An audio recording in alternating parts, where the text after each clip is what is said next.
Hello everyone from Math 2200, Discrete Mathematics. It's Professor Wenson here again with a video on your ZyBooks Section 5.3 titled Gates and Circuits. Alright, so in this section we're just going to be drawing pictures to represent Boolean functions. That's really it. So you remember section 5.1 you were introduced to Boolean algebra. 5.2 you were introduced to Boolean functions, how to express them, when you were given an input-output table. And here in 5.3 we're just going to be drawing little pictures to represent these functions and how they work. So Boolean algebra is used to describe and design circuits used in electronic devices. Circuits are built from electrical devices called gates. A gate receives some number of Boolean input values and produces an output based on the values of the inputs. Thus, a gate implements a simple Boolean function. We will start by introducing three types of gates that perform the three basic Boolean operations. So remember the multiplication, addition, and complement from section 5.1. Alright, the AND gate computes Boolean multiplication. The OR gate computes Boolean addition, and the inverter computes the complement. The shape of a gate indicates the particular operation that the gate computes. The three gates are shown below. Alright, so get these in your head. And you can always refer back to them, of course, but an AND gate looks like this. So you see I have two inputs, two values coming into the gate, and the gate just looks like a big D, a big capital D. Alright. And then the output is their product, right? The AND gate reproduces multiplication. The OR gate, again, two values go into the OR gate. Now the gate itself looks like an arrowhead, kind of curvy, and maybe like a little half moon over here, right? It's not straight up and down like the AND gate, but it's a little curvier, a little wavier, right? Almost like a little arrow, a fancy arrowhead, or a sideways cup.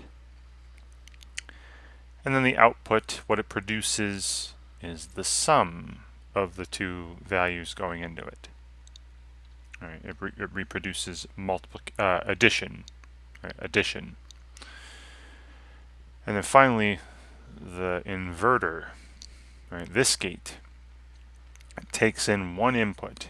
One value goes into this inverter gate. And it's just a triangle with a little tiny circle at the end. But just a triangle. Sometimes I forget to write the little circle, but a triangle. And then on the outside, what comes out of it is the complement, right? The negation of the input. So you're going to see these gates over and over and over again, and certain combinations of them to help us represent a more complicated Boolean function. All right, so more complex functions can be computed by connecting gates together. The output of one gate can feed into the input of another gate. The output of a gate can also branch and feed into multiple gates. So the animation below illustrates how the input of a circuit is determined by the output of a circuit, is determined by the circuit's inputs. All right, so I'll play the animation for you, but first I'm going to draw this on a piece of paper and go through an example. And also talk about what kind of Boolean function this would represent. Okay, so mine doesn't look exactly like the lines aren't all the same straightness, but the gates are the same to make this circuit. And I changed the variables from x1, x2, and x3 to just x, y, and z. Alright, so here's how a typical circuit is going to look in this section. We're not going to look at too many crazy complicated circuits. This is an introduction to gates and circuits. But off on the left here, we have our input variables. We have the input variables. And then at the very right end, the very far right of the circuit, we'll get the final expression for the function. Right? We'll get our final output way over here. All right, so let me take you through, and we'll see if my inputs are x, y, and z, and I have this picture of a function. This is a function here, inputs, output, right? Let's go through this picture, go through these gates, and see what the final expression will look like. What will be the expression for this function? So what I'm trying to do here is find an expression for what is f of x, y, and z. What I'm writing an expression for it. All right, so so following the lines. So x, input x, it goes here and enters this inverter, right? The one with the triangle. So outside this, what pops out of this gate is the complement of the input, right? The complement of x, x bar. All right, and then this x bar, just following the lines, now notice it splits here. So x bar will feed into two different gates. X bar feeds into this gate, right? So this x bar travels over here and enters this AND gate, right? The one that looks like a D. And it also splits and hops over this, comes down here, and also feeds into this OR gate, right? This one looks like kind of like a half moon shape, more curvy. All right. Well, I can't tell you what comes out of these gates yet because in the AND gate and the OR gate, you need two inputs. All right. So what's this other one? Tracing this back here. That's y, right? The input value of y goes in and enters this AND gate. Okay. So then what would come out of this AND gate? Remember, AND is for multiplication. So what's going into the gate is x bar and y. So what pops out is x bar times y. Right? X bar times y. Now how about this gate here? This is an OR gate, so it should be performing addition. Again, I know x bar is going into it, but then following this bar back, you see z, the input value of z. I put z here is going into this. And then what happens in the gate, what gets spit out by the gate is the sum of these two inputs. So we have x bar plus z coming out. All right, and then following the line still, that means that this x bar times y, this x bar times y here, is going into this final AND gate. And this x bar plus z is also following the line going into this AND gate. And remember, the AND gate produces multiplication. So what comes out here is the x bar times y, the x bar y, multiplied by this x bar plus z. And there's the final output. All right, so this circuit with these gates, these input variables, x, y, z, the output, this circuit, this picture represents the function f of x, y, z equals x bar y times, the quantity x bar plus z. I don't really need the parentheses around the first one, but I put them there. Okay, so that's all this section really is about. can you look at a picture of a circuit and tell me what function that circuit represents? What expression? And then now that I know the expression, and I could also, now that I know the expression, I can plug in ones and zeros, for x, y, and z and get an output. And you could also have plugged in ones and zeros for x, y, and z, and then followed the ones and zeros throughout the circuit to tell me what the final output. Is the final output going to be a 1 or a 0? All right, and that's exactly what happens in the animation here. All right, so I'll play this animation. Now it's the same circuit. Right, the same circuit I just draw. It looks nicer because it's a computer drawing. So say they plug in 0 for the first variable, 1 for this second variable, and 0 for the third one. And then we kind of, again, they're going to follow the lines. You see this input of 0 goes, and it hits this inverter. And then, that turns it into a 1. And then the 1 goes to this AND gate, but it also splits off here, hops down, and goes to this OR gate as well, right? This value of 1. All right. Then we follow the 1 for x2. See, it goes to this AND gate. You got 1 times 1, and then 1 pops out of that multiplication.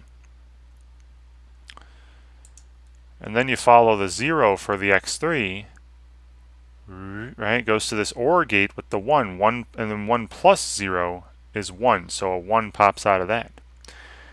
All right, and then finally, you're going to follow this 1 and this 1 to this AND gate, and you'll get 1 times 1, which is just 1 popping out of that. You can see they'll flow up into this AND gate, be multiplied, and give me an output of 1.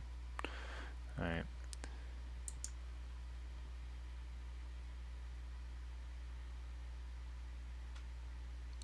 Okay. Now that was just for one specific input, where x1 was 0, x2 was 1, x3 is 0. The output of this function will be 1. But what I did on my paper describes what happens for any input. Right? So again, you could see if I replaced x with 0, y with 1, and z with 0, this would give me an output of 1. And you can go through and check that out. Same as in the animation. Okay. All right. Yeah, so here's another example. All right, so again, I'll draw this and take you through with just the numbers that they tell us to plug in, and we'll see what the output is. Okay, so again, here I've drawn that circuit with these gates and inverters in there. Now I will plug in, now instead of taking x and y and z all the way through, which I did last time, and you're going to have to do that as well. Take the variables through and just leave them as variables. But this time I'm going to plug in the specific values they asked for. So what if x were equal to 0? So I'm plugging in 0 for x. What if y were equal to 1? And if z were equal to 0? All right. So I'm going to follow these lines, right? Follow it through, go through the circuit and go through these gates and see what my eventual output is at the very far right. All right, so the 0 here, following this line, will enter this OR gate, but there was also a split here. So not only is 0 going to this OR gate, but it's going and hopping down here to this inverter. Now an inverter should have one input, right? The OR and the AND gates need 2. Okay, now I can do the inverter. Remember, the inverter does the complement. What's the opposite of 0? So I'm getting an output of 1 here. And then that 1 is going to be the input, one of the inputs for this AND gate. Okay, so that's about all I can do with following the x right now, the x value of 0. Now let's follow the y value of 1. So 1, following this line, enters this OR gate up here. Now remember, the OR gate, you do addition. 0 plus 1 gives me 1 as an output. And then I keep following, 1, 1, 1 goes along this line, and then 1 will enter this AND gate over here. But I need another input, right? So I'm basically done now following the y value. All right, and then the z value of 0 is following the line, goes into this inverter first, right? And then out will pop a 1, right? The complement of 0. And then following the line still, this 1 will enter this AND gate. So now I have both inputs for the AND gate. And the AND gate, multiplication, 1 times 1. Now 1 times 1 is 1, so out pops a 1 from that gate. And then following the line here, that this 1 travels and enters this AND gate, and we have 1 and 1 entering the AND gate, so the output's going to be 1 times 1, which is 1. All right, so the final output here, I guess I should have put it over here, like follow till the end. The final output is 1, right, if I follow all those original inputs through the circuit. Okay, and then you do the same thing with 0, 0, and 1 for x, y, and z. And you could probably do it in your head, just following along on the picture. All right, now this is describing a function using a circuit. Now, this material is limited to a class of circuits called combinatorial circuits. So everything we've seen, this circuit so far, are what are known as combinatorial circuits. In a combinatorial circuit, the output of the circuit depends only on the present combination of input values and not on the state of the circuit. Again, we're not going to really get into that. This is a very basic introduction to gates and circuits. So unlike more complex circuitry, combinatorial circuits cannot store information over time. All right, they actually give you an example of a circuit down here that would store something, kind of loop back and keep it within the circuit. You'll see when I go through the animation. So to help you appreciate the difference, the animation below shows a circuit that is not combinatorial. So although there is a loop in the circuit, after a change to the inputs, the circuit does stabilize in the sense that the circuit reaches a point at which the output of each gate remains the same as long as the inputs do not change. So the circuit could be used to store a single bit of information. So let me show you this here, and I'll read this out. So here we have this circuit. Now notice this split and it kind of loops back. So for instance, if 1 was x1 and 0 was the value of x2, see 1 goes in here. It's passing it through the loop and stuff. Right. Yeah, so you see 1 goes into the AND gate, but then I need to wait for the second input to arrive. 0 goes through this OR gate. Right. Now, it kind of like pops 0 out because there's no input, and 0 loops back, comes up here. Then you get multiply 1 times 0 is 0, and then 0 comes in. 0 plus 0 is 0. See, the output of the circuit is 0 if the output of the AND gate is 0. Right.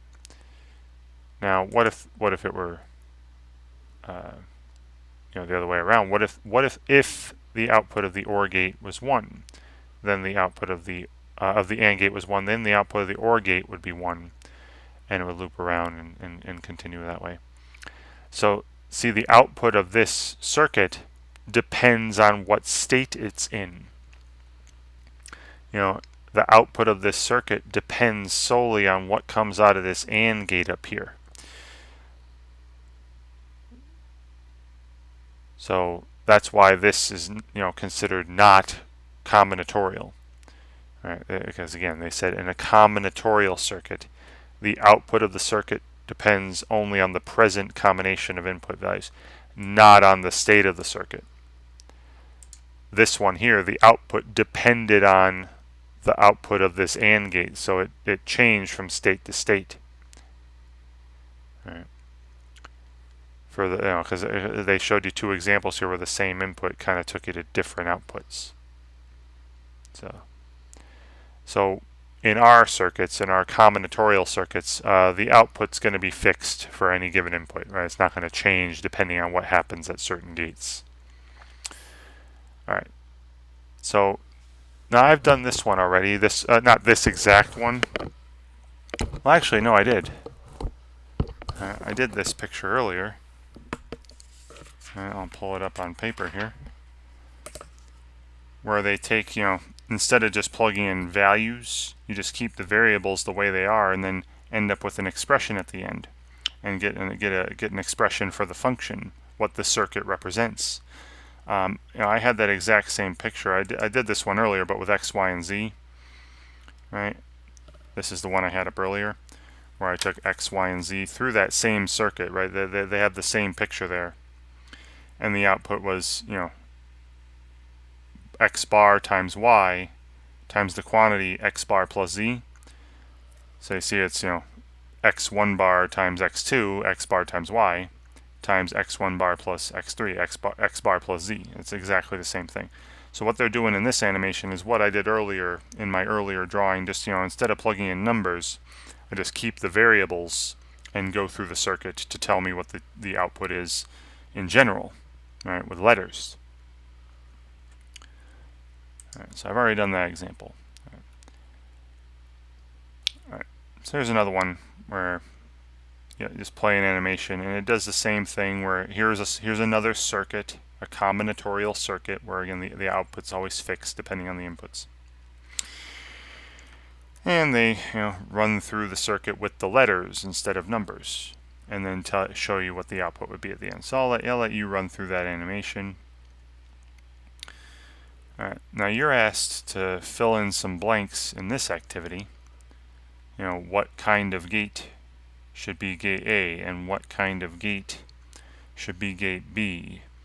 Should it be an AND gate, an OR gate, or an inverter? So they tell us here, alright, so circuit 1. Right? Circuit 1 is supposed to compute X plus Y times X bar Z times Z bar. So at the very end, we should get X plus Y times X bar times Z bar. So what should gate A be? All right, what should gate A be? Well, gate A, notice it's got X plus Y and then times some stuff. So if I want X plus Y showing up times X bar and then times Z bar, the first gate should be an OR gate, right, to get that X plus Y showing up. All right, so I'll let you do the rest. All right, look at if they tell you what the output, the very end should be, and you have to figure out what these gates need to be, A, B, C, and D here, so that the final output is what they require. All right, now this is this last part of the section is the other way around. So far we've been given a circuit and asked to write a function. Well, what if it's the other way around? What if I give you a function and then ask you to design a circuit? All right. So kind of going backwards. Right. So here are the steps in circuit design process. So step 1, build an input-output table with the desired output for every possible combination of values for the input variables. You saw this in section 5.2. 2, construct a Boolean expression that computes the same function as the function specified in the input-output table. You also saw this in section 5.2. When you were given an input-output table, you could create a Boolean function. You could give an expression that would give those outputs. And then construct a digital circuit that realizes that Boolean expression. Now I like to work from the right to the left. I like to work from the end and then construct it backwards, throwing gates in that would be necessary to create my expression. And I'll show you what I mean here. Alright, so they got an example here. I'll just go to a problem or an activity. There's some circuit stuff, blah, blah, blah, blah. Alright. So, I got circuit simulator, blah, blah, blah. Okay. So how about this activity here? Now, they asked us to match circuits. Let's see if there are any exercises that make me do this. Alright. I actually want to do one of these. Alright, so this is from the additional exercises. Then I'll go back and look at this stuff. Because here they're asking us to create, an input-output table to, take an input-output table and, draw a circuit that computes the function described by that table. All right. Now it does say you may want to use the laws of Boolean algebra to simplify your Boolean expression before you draw the circuit. All right. So I'll do part C. All right. I'll do part C on some paper. So here's a function there for part C. This was question 532, part C. And they're asking us to create a circuit that represents this function that would give the same outputs as this last column for all these 8 possible inputs. And again, you saw this kind of thing in section 5.2, right? So these 3 columns represent the possible inputs, and then this last column, the outputs. Now again, from section 5.2, we saw how to write a function, write a rule for this function. Look, you were only focusing, it was easy to just focus on the scenarios where the output was 1. So this row, and this row. And then for each of those scenarios where the output was 1, remember you had a corresponding min term. Right? Remember, min term was just a product of literals. And I wanted in order for a product to be equal to 1, all the values that were multiplied had to be 1 as well. So in this first scenario, in order to get a product equal to 1, I need, the x bar, y bar, z bar. Right? So x bar times y bar times z bar. Again, separate bars. Don't make it all over all one bar. It's 3 different bars. All right, then for this scenario, the min term corresponding to this situation, this row, would, x and z are already 1, so I'll keep those the way they are, and y is 0, so I'll take x times, y bar times z. Okay. And then the only other situation where the output is 1 is this row. And then, the min term corresponding to this row. X and y are fine. I need the opposite of z, right? So x times y times, the negation of z, the complement of z, z bar. All right, so now I can write a rule. I can write a rule for this function by taking the sum of those min terms, right? Because that takes care of all the scenarios where the output is 1. This, or this, or this. And when you hear the word or, you should think addition. All right, so the expression for this function, f of x, y, z here, is, the first min term, x bar times y bar times z bar, plus the second min term, x times y bar times z, plus the third minterm x times y times z bar. All right. There's an expression for this function. If I plugged in any of these, 0 for x, y, and z, I'd get 1. If I plugged in 0 for x, 0 for y, and 1 for z in this, I'd get an output of 0, and so on. This should match this function table here. All right. Now, what I'm asked to do now is make a circuit. Now, if we can try to simplify this with some laws, alright, we can try to simplify this with some laws. Now, let me see if I can see anything here that would be beneficial to us. I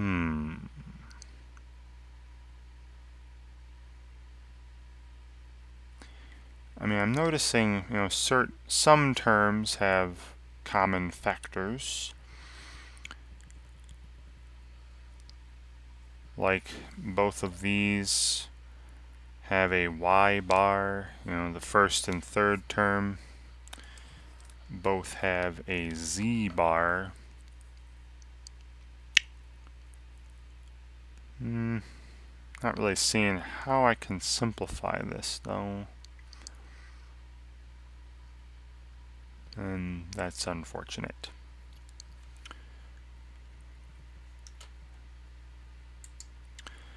Yeah, so I'm not really seeing how I can use any of the laws to totally simplify this. So I'm just gonna leave it this way. Leave it the way it is, and start creating a circuit. Okay. So I'm going to start at the end. Alright, so I'll put this last bar here. And what I would like at the end is this expression.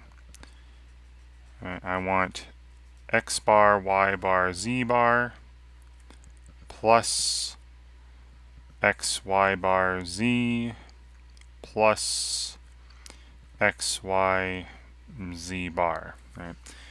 Now, remember for these gates, right, the AND gate and OR gate have 2 inputs, 1 output. And the inverter, that gate had 1 input, 1 output. So I'm going to write this as the sum of 2 things, right? So remember, addition is associative. So I could think of this as this sum plus, that product there. So I need to, I'm setting up addition here.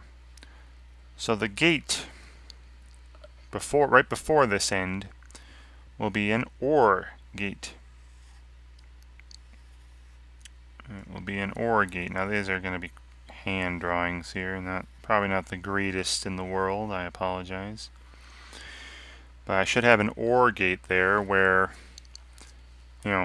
coming into this, probably should have put a bar, are 2 things. Right?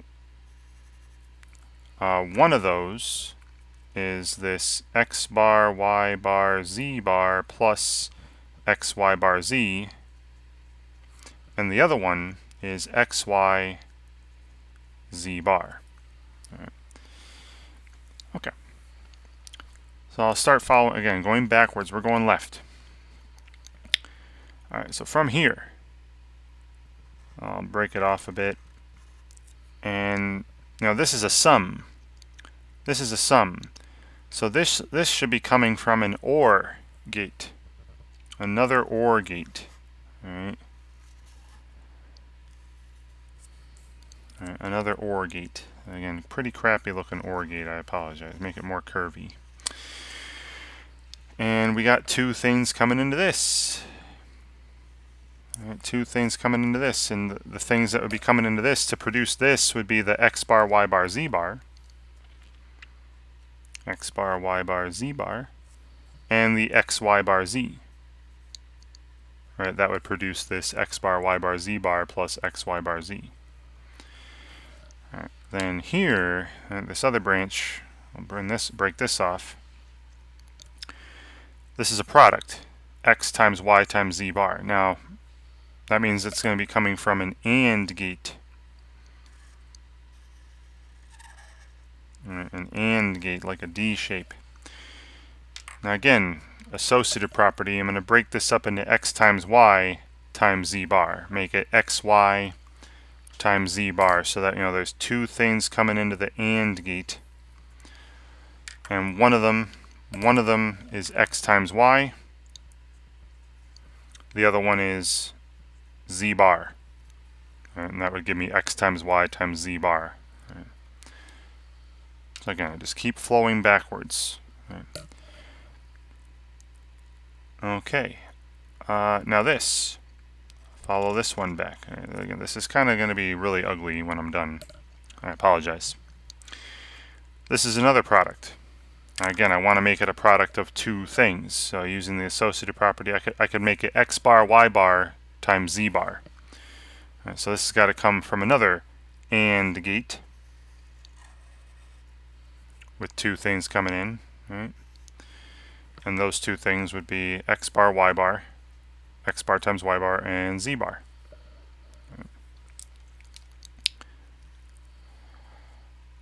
And then this line here, again breaking it off a bit, is another product, x times y bar times z. So again, using the associative property, I'll just call it x times y bar times z. Right, so I'll have another AND gate with two things coming in. Okay. And these two things would be x, y bar, and z. All right, so finally I'm down to just a literal, right? I want to get eventually down to literals, x alone, y alone, or x bar alone, y bar alone, z bar alone, like I have here. Got a literal here, z bar, a literal here, z, a literal here, z bar. The only ones that aren't literals are these products. Now this branch here, the ones without literals, x bar, y bar, that's going to come from another product, another AND gate, where the two things coming in are x bar and y bar. All right, so now I've got literals, right? Just remember, a literal is just an individual letter, an individual variable, or the complement of an individual variable. I want to eventually get down to where I have literals. Same thing here. This is not a literal, x times y bar. So I break that off. That's coming from another AND gate. And the two things coming into this must be x and y bar. X and y bar. So literals, great. And this is a literal, z, great. And then this one's not a literal, x times y. I need another AND gate. Another AND gate where the two things coming in are x and y, right, to make x times y, and that's wonderful. All right, so now all the branches that I haven't completed are literals. So notice I've got some not x's, some not y's, some not z's, and some x, y's, and z's. All right, so now I'm going to go back to the start. And once I've got literals, go back to the start. Here's x, here's y, here's z, right? The input variables. Now, what I'm going to do for each of these is put them through, well, notice, yeah, there's a not x, there's a not y, there's also some not z's. So I'm going to put each one of these through an inverter. All right. So here's an inverter that would produce not x. Here's an inverter that would produce not y. Here's an inverter that would produce not z. And then kind of connect them to where they would go. Not x would go here. Right? Not x would go there. And that's the only not x branch I see. Not y would go to here and to here, not y, and that's it. Then not z, let's see, not z. All right, not z goes do this. This is going to be a little crazy. And hop this, not Z up there, and also not Z down here. Right, the two not Z's. All right, then all that's left are X's and Y's and Z's, plain old ones. Right. So now, before it enters the inverter, I'll branch off X and have X go here to X. And also keep branching, down here to X as well. There's another X. See, this is pretty ugly, but it's still a valid circuit. Then Y's. Let's see. There's a Z there. There's a Y. Right. So again, before the Y enters the inverter, I'll have it branch off, and then it enters this AND gate here, Y. And then the only thing left is this. The only thing that's not connected back to the beginning here is this Z. Again, before this enters the inverter, I'll branch off Z and have it hop, hop, hop, hop, and then enter the Z there. There, everything's connected. This is hideous, I know, but it is totally a valid circuit for this function here. And again, notice I started with I started with my function expression, and then is it a sum or a product? It was a sum. Use an OR gate, and then what would have to go in to make that? And then each of these branches, I did the same thing. Is it a sum or a product? And then that'll tell you what gate comes before it. And I kept doing that until all my inputs were literals, were either X or X bar, Y or Y bar, Z or Z bar, and then I took my input variables X, Y, and Z and made sure they got to the right places. Right. And this is a perfectly valid circuit for that function. Right. And that's what you're going to be doing for some of these. Right. Alright, now going back here. Alright, I'll leave these to you. Do the same thing with these expressions and see which circuits they match, or you could go through the circuit. I think it might be a little easier to actually just go through the circuit and see what the output would be, and then just match it to what the output would be here. So I'll leave these to you. Alright, now let me show you. Now these activities are a little different. There's some interactive activities. They're going to be doing a lot of clicking and moving pictures around. All right. So I'll start this participation activity here. So it says experiment with the simulator. Click the inputs until the output becomes 1. Next, replace the AND gate by an OR gate. Right, so delete the and the OR and connect wires by dragging from output. You'll see what I mean by the dragging. Finally, try adding another input, an inverter, and another output. All right. So I'll start this. I think there's a. Right, so this is the gate circuit simulator. Now notice here,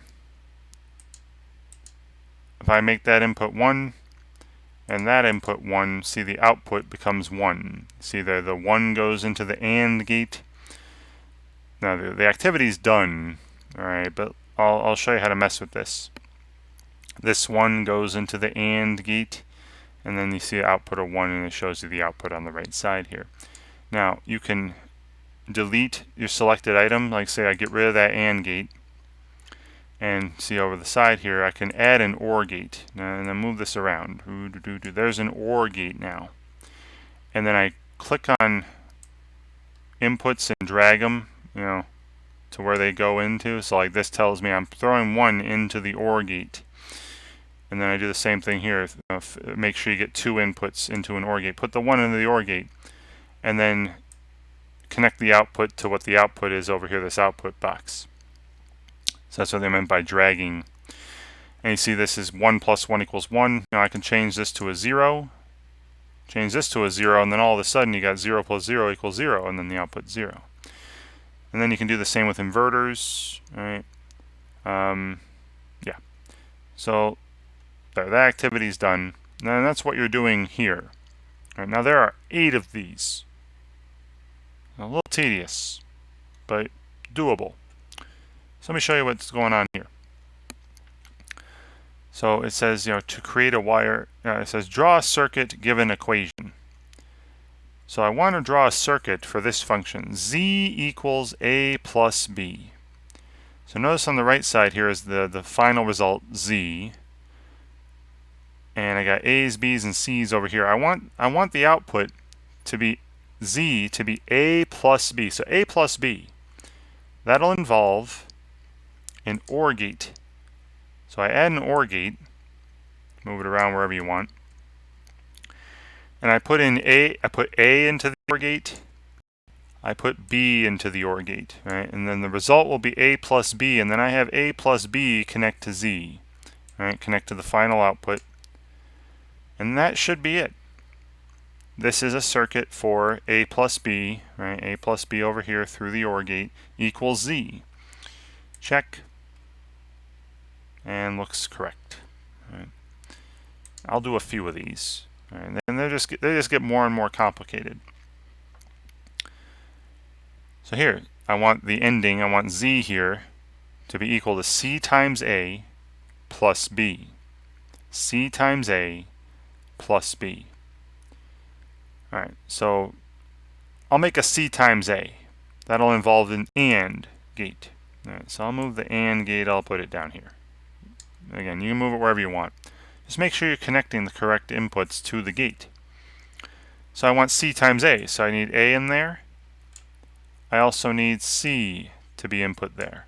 So the output of this will be A times C or C times A, right? Same thing because of the commutative property. Now don't put this to Z yet, right? Z is not just C times A, it's C times A plus B. So this addition will involve an OR gate. So I put an OR gate up, again move it somewhere, wherever. And now I want the inputs of this OR gate to be C times A and B. Well, C times A is coming out of this AND gate, so I'm going to put this as one of the inputs, connect it. And then plus B, right? So the other input to this OR gate needs to be B. And then what'll pop out of this will be C times A plus B, and then that's what needs to be equal to Z. Then I'll connect it to the final thing. Right, connect it to Z. Fantastic. Alright, so I'll do one more of these. Again, it just gets more and more complicated. Alright, really you just gotta take it one step at a time.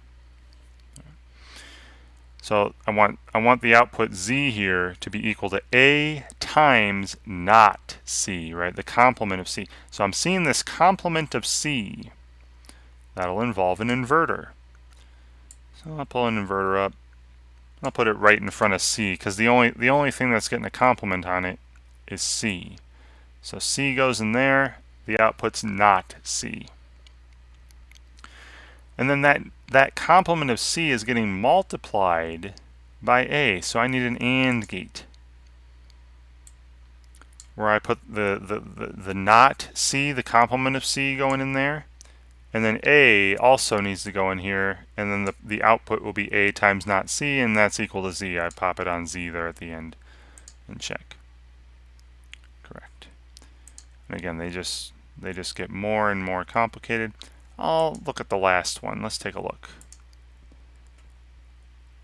Alright, so here, I do B times C with an AND gate, add it onto A with an OR gate, then take the output of that OR gate and throw it through an inverter. Alright, so again, just pay attention. There's 8 of these. Just take it one step at a time. Alright, and then you have, pardon me, whoa. Then you have your additional exercises. Again, some of these are on your assignment 6. Some are not, maybe. I don't remember exactly what I assigned. But I would still, no matter what I assigned, I would still recommend doing all of them. Alright, just to practice the material, get more familiar with it, get better at it. You do have the solutions to look at if you want to check yourself. Please, though, I ask you every time, don't just copy solutions. Right? Try to work these out. Try to figure them out on your own first before you look at the solutions. Right? Just copying the solutions won't teach you anything. And that's it for 5.3. And that's really it for Chapter 5, right? We have covered all the Boolean algebra we're going to cover in this section, which is nothing. I mean, we've only done 3 little things, 3 little sections on it. There's lots more material out there on Boolean algebra if you're ever curious. As you see, we get into Chapter 6 next. And of course, if you have any questions, let me know. And thank you very much for watching.